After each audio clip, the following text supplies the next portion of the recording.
Good evening बच्चों। आज हम चैप्टर नंबर 29 में आगे बात करते हैं।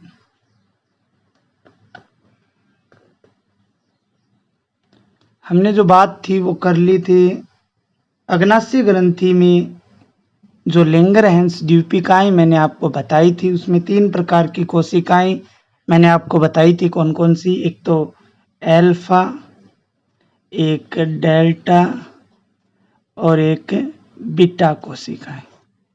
ठीक है। इन अग्नाशय ग्रंथि द्वारा स्रावित इन लैंगरहैंस द्वीप जो हार्मोन थे, अल्फा, बीटा और डेल्टा कोशिकाओं द्वारा स्रावित जो हार्मोन थे, 3 हार्मोन की बात की थी हमने। अल्फा से बात की थी ग्लूकेगोन की, डेल्टा से बात की थी सोमेटोस्टेनिन की, और बीटा से हमने किसकी बात की थी? जो इंसुलिन है उसकी बात की थी। तो हमारा अब टॉपिक रहेगा अग्नाशय ग्रंथि द्वारा स्रावित हार्मोन एवं उनके कार्य। अग्नाशय ग्रंथि द्वारा स्रावित हार्मोन एवं उनके कार्य की हम लोग बात करेंगे।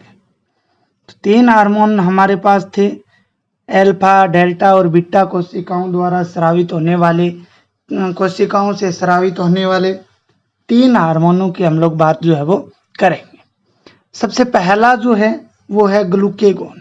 किसकी बात की थी हमने? 1 नंबर ग्लूकेगोन की। ग्लूकेगोन के हम लोग कार्य की बात करते हैं। तो इस हार्मोन द्वारा ग्लाइकोजन को ग्लूकोज में परिवर्तित किया जाता है। किसको? जो ग्लाइकोजन होता है उसको ग्लूकोज में परिवर्तित किया जाता है। किस में परिवर्तित किया जाता है? ग्लाइकोजन को ग्लूकोज में परिवर्तित किया जाता है। दूसरा अगर कार्य हम बात करते हैं तो ग्लाइकोजन को ग्लूकोज में बदलना कहलाता है ग्लूकोनियोजेनेसिस। क्या कहलाता है? ग्लूकोनियोजेनेसिस। क्या कहलाता है? ग्लूकोनियोजेनेसिस कहलाता है।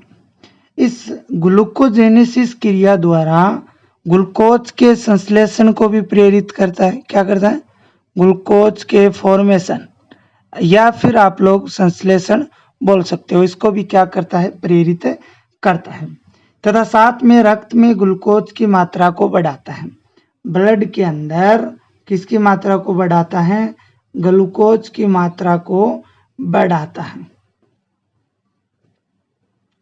ठीक है। ये 3 महत्वपूर्ण, ग्लाइकोजन को ग्लूकोज में, ग्लूकोनियोजेनेसिस क्रिया द्वारा ग्लूकोज के संश्लेषण में, और रक्त में ग्लूकोज की मात्रा को बढ़ाता है। ये किसके कार्य होते हैं? ग्लूकेगोन हार्मोन के कार्य होते हैं, जो किस कोशिका द्वारा स्रावित होता है? अल्फा कोशिका द्वारा स्रावित हार्मोन होता है। किसके द्वारा स्रावित होता है? ये अल्फा सेल्स जो है उसके द्वारा स्रावित हार्मोन होता है। इसके बाद में 2 नंबर है इंसुलिन।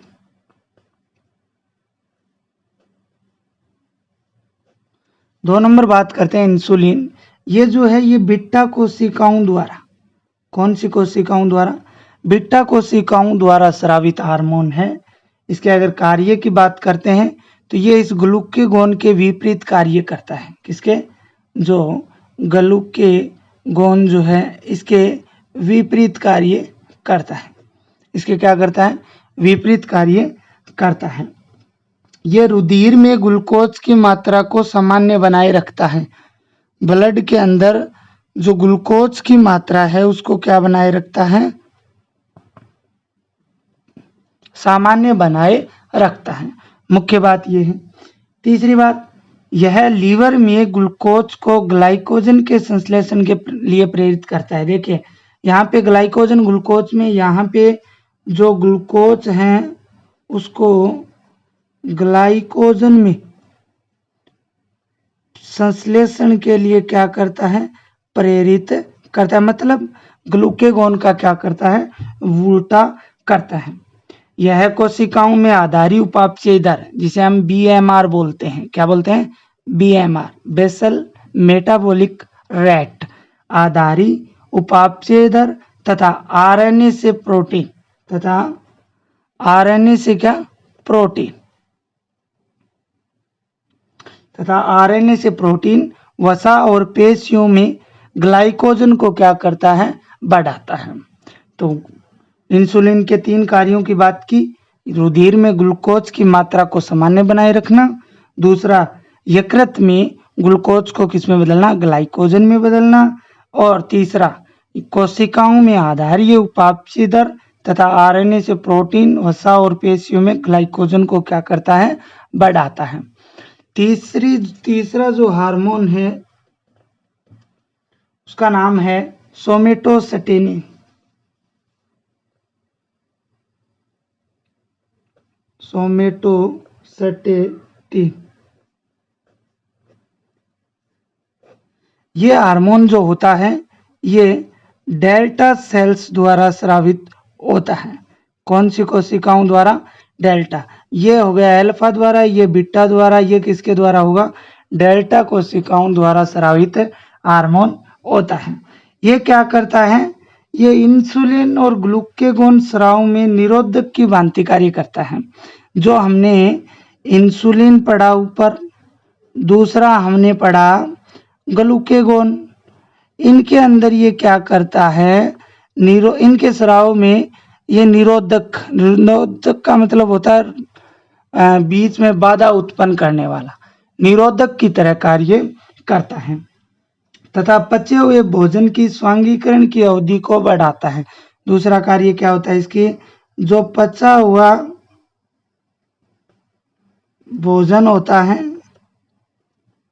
पचे हुए भोजन में स्वांगीकरण की अवधि को बढ़ाता है। किसको बढ़ाता है, स्वांगीकरण की अवधि को बढ़ाता है।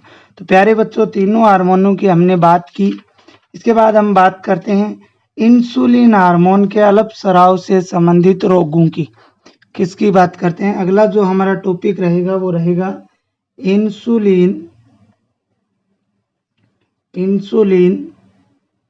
हार्मोन के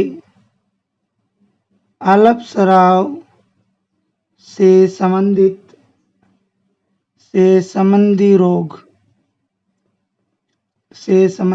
इंसुलिन हार्मोन के अल्पस्राव से संबंधी रोग की हम लोग बात जो है वो करते हैं। देखिए प्यारे बच्चों कि इंसुलिन जो है वो सबसे ज्यादा अग्नाशय ग्रंथि द्वारा स्रावित हार्मोन होता है। इंसुलिन हार्मोन जो है बीटा कोशिकाओं द्वारा स्रावित होता है। तो इसके अल्पस्राव से शरीर पर क्या प्रभाव पड़ेगा, समझ रहे हो आप। इसके अल्पस्राव होगा तो शरीर की कौन कौन सी क्रियाएं प्रभावित होंगी उनके हम लोग बात करते हैं। तो आपके 4 रोग दे रखे हैं, एक तो मधुमेह, दूसरा बहुमूत्रता जिसे पोलीयूरिया बोला जाता है, तीसरा पॉलीडिप्सिया और चौथा है प्यारे बच्चों कीटोसिस।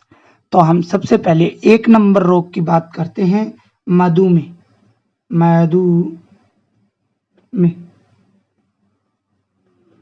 इसे इंग्लिश में डायबिटीज मेलिटस भी बोला जाता है। क्या बोला जाता है, डायबिटीज मेलिटस भी बोला जाता है। आप अब तक जो है एक ही रोग पढ़ते आए हो, वो कौन सा, इंसुलिन, या इसे डायबिटीज या शुगर आप इसे बोलते आए हो। लेकिन इसका अगर पूरा नाम बात करें तो डायबिटीज मेलिटस होता है, या इसे मधुमेह भी कहा जाता है। ये रोग जो होता है ये रक्त में ग्लूकोज की मात्रा अधिक होने से होता है।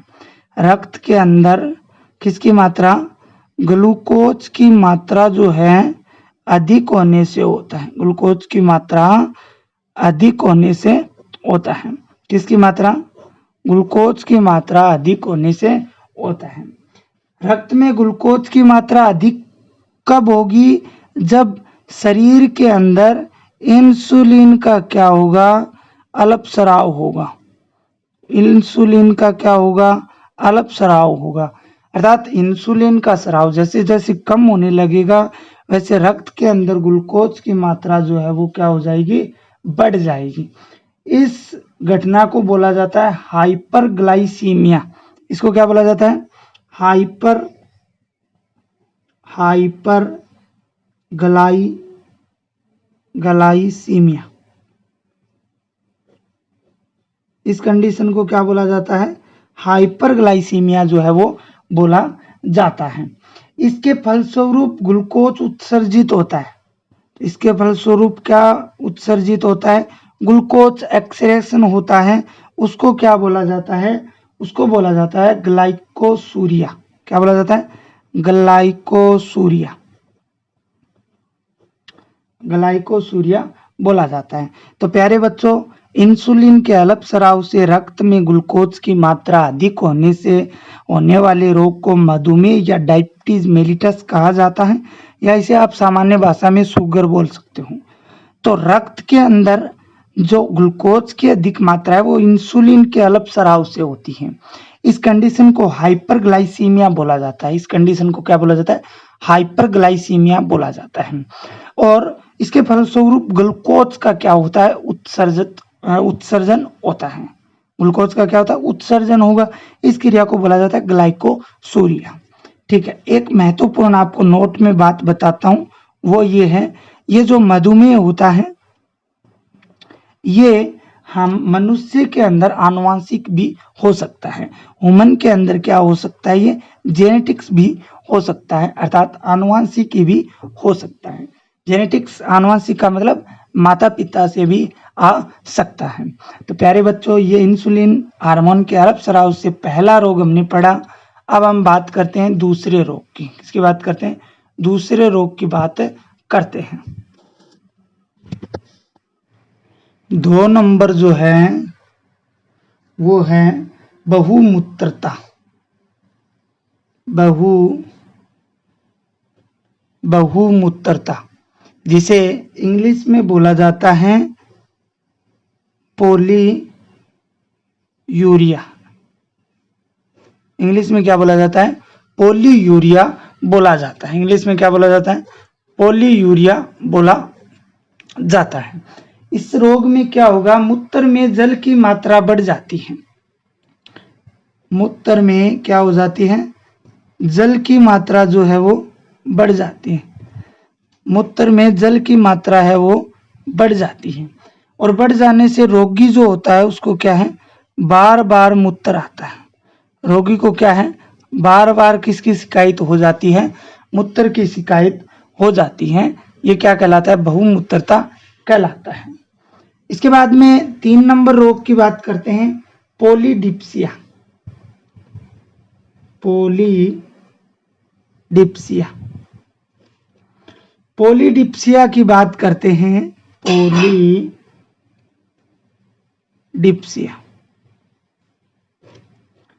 देखिए प्यारे बच्चों, इसमें क्या होगा? इसमें क्या होगा कि मूत्र अधिक आने से जो है शरीर निर्जलीकरण हो जाएगा। मूत्र अधिक आएगा तो शरीर क्या हो जाएगा? निर्जलीकरण। निर्जलीकरण क्या होता है कि जल की क्या हो जाएगी? कमी हो जाएगी, जिससे रोगी व्यक्ति को क्या है? बार बार प्यास लगेगी, या प्यास जो है वो क्या लगेगी? ज्यादा लगेगी। प्यास क्या लगेगी? ज्यादा लगेगी। इस कंडीशन को क्या बोला जाता है? पोलीडिप्सिया बोला जाता है। 4 नंबर बात करते हैं रोग की, इंपॉर्टेंट रोग है, वो है कीटोसिस। कीटोसिस,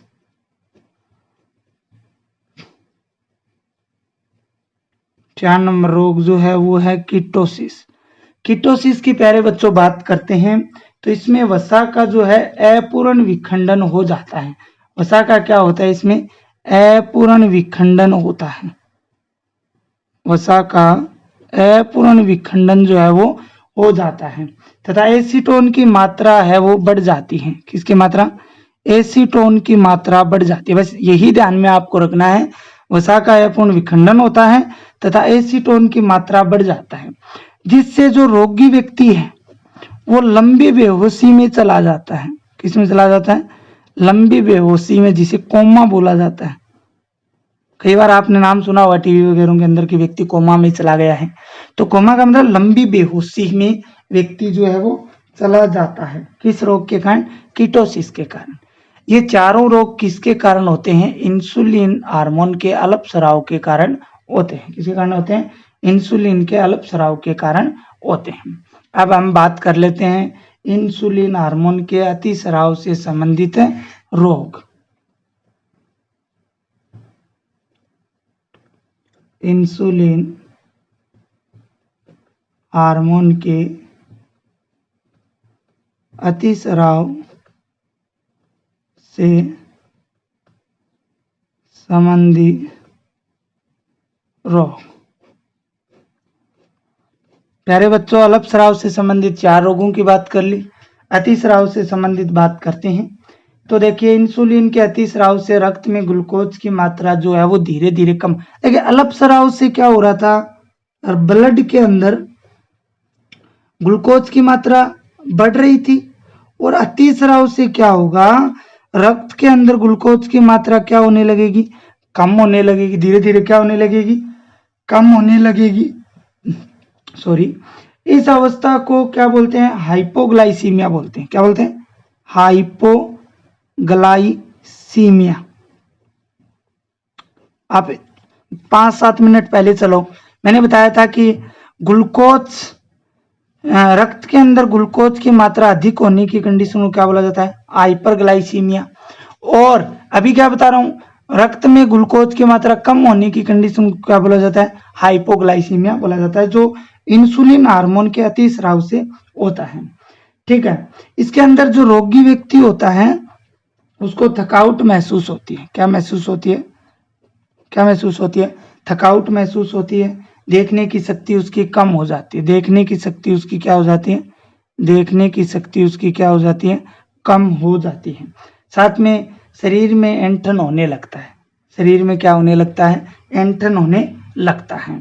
तो प्यारे बच्चों, ये था अग्नाशय ग्रंथि से स्रावित हार्मोन और उन हार्मोनों से संबंधित रोगों की हमने बात की। इसके बाद में आपकी 3 ग्रंथियां और रही हैं। इसमें आपकी 8 नंबर ग्रंथि हम लोग जो बात करने वाले हैं वो आपकी रहेगी अधिवरक ग्रंथि। अधिवरक ग्रंथि। अधिवरक ग्रंथि, इंग्लिश में इसको एड्रिनल ग्रंथि बोला जाता है। क्या बोला जाता है? एड्रिनल ग्रंथि बोला जाता है। यह ग्रंथि इंपॉर्टेंट है, इससे प्रश्न आ सकता है। ठीक है। अधिवरक ग्रंथि या एड्रिनल ग्रंथि की हम लोग बात करते हैं। सामान्य बातें इसके बारे में करते हैं, उसके बाद में इसके बारे में विस्तार से हम कल पढ़ेंगे। आज इसके बारे में सामान्य जो बातें हैं उनकी बात हम कर लेते हैं। देखिए, अधिवरक जो ग्रंथि होती है, ये जो प्रत्येक जो वृक्क जो होता है, किडनी जो होती है, देखिए इस प्रकार से मनुष्य के अंदर जो है किडनी जो है वो स्थित होती हैं। आपको भी पता है। इस प्रकार से जो है, इस प्रकार से आपको रफली डायग्राम बना के दिखाता हूँ। इस प्रकार से जो है जो किडनी है वो स्थित होती हैं। ये मूत्रवाहिनी हो गई, इधर आगे मूत्राशय में आती हैं। तो ये जो है वृक्क जो है वो स्थित होते हैं किडनी। इनके ऊपर इस प्रकार से टोपीनुमा संरचना पाई जाती है। क्या पाई जाती है? टोपीनुमा संरचना पाई जाती है, जिन्हें क्या बोला जाता है? अधिवरक ग्रंथि जो है वो बोला जाता है। तो मनुष्य के प्रत्येक वृक्क पर या किडनी पर एक टोपीनुमा पीले भूरे रंग की ग्रंथि पाई जाती है। कैसी? पीले भूरे रंग की ग्रंथि पाई जाती है, जिसे क्या बोला जाता है? अधिवरक ग्रंथि। वृक्क अधि मतलब ऊपर, वृक्क मतलब किडनी के ऊपर स्थित संरचना टोपीनुमा पीले भूरे रंग की संरचना को क्या बोला जाता है?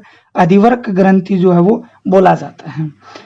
ये ग्रंथि, इन ग्रंथियों का जो निर्माण है, अधिवरक ग्रंथियों का निर्माण है, वो इम्ब्रियो जो होता है, भ्रूण जो होता है, आपको पता है, उसके मेसोड्रम और एक्टोड्रम से निर्माण इनका होता है। कैसे होता है? मेसोड्रम और एक्टोड्रम से इनका जो है निर्माण होता है। इन ग्रंथि का, प्रत्येक ग्रंथि के वजन की बात करते हैं तो वो 4 से 6 ग्राम होता है। प्रत्येक ग्रंथि, 2 ग्रंथि होती हैं, प्रत्येक ग्रंथि का वजन कितना होता है? 4 से 6 ग्राम। एक जोड़ी होती है, क्योंकि किडनी भी एक जोड़ी है, 2 है, तो ये भी कितनी पाई जाएंगी? 2 ही पाई जाएंगी। इन ग्रंथियों के बाहरी भाग को तो कहा जाता है वल्कुट या कोर्टेक्स। क्या कहा जाता है? वल्कुट या कोर्टेक्स बोला जाता है। और आंतरिक भाग को मध्यांश बोला जाता है या मेडुला बोल सकते हो। मध्यांश या फिर क्या बोल सकते हो? मेडुला बोल सकते हो। 2 भाग होते हैं, बाहरी भाग को वल्कुट तथा आंतरिक भाग को मध्यांश बोला जाता है। और वयस्क व्यक्ति में इस ग्रंथि को जीवन की बुद्धिमानी कहते हैं। क्या कहते हैं? जीवन की, यंग मैन के अंदर जीवन की बुद्धिमानी कहा जाता है। क्या कहा जाता है? जीवन की बुद्धिमानी कहा जाता है। तो आज के लिए बच्चों इतना ही। कल आप रविवार है, परसों हम बात करेंगे अधिवृक्क के 2 भागों की बात करेंगे और आपके चैप्टर को पूरा करने की कोशिश करेंगे।